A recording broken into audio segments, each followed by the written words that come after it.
हमारे राजा जी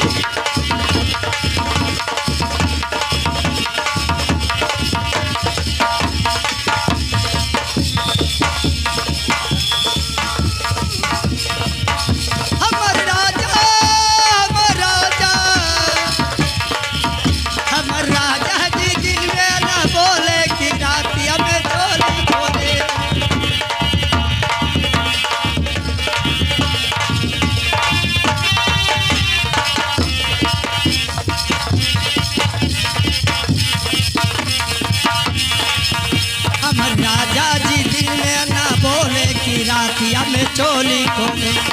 राजा जी का बताई कि का बैल रतिया हमारे ससुरा के टूट गए पटिया। का बताई कि का बैल रतिया हमारे ससुरा के टूट गए पटिया। हमें कहली कि खुद होले होले की रातिया में चोली।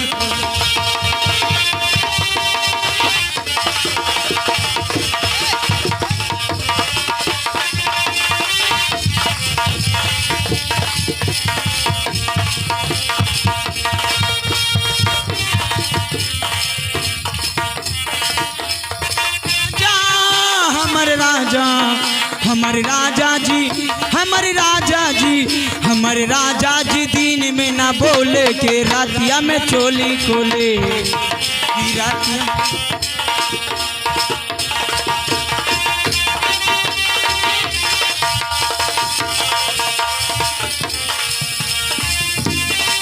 क्या बताई कि क्या महीनी रतिया हमारे ससुरा के टूट गई खटिया।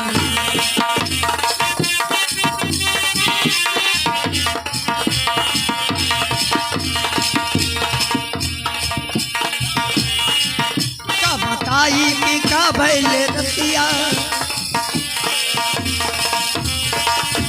का बताई कि का भैले रतिया हमर ससुरा के टूट गए खटिया। हम कहानी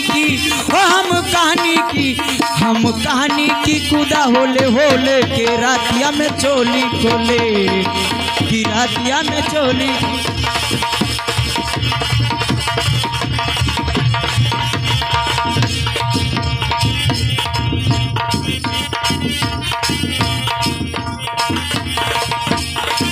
हमें कहानी की कुदी होले होले की रातिया में चोली खोले।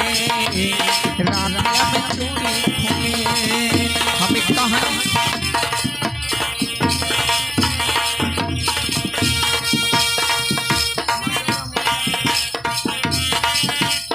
हेलो हेलो हेलो हाँ।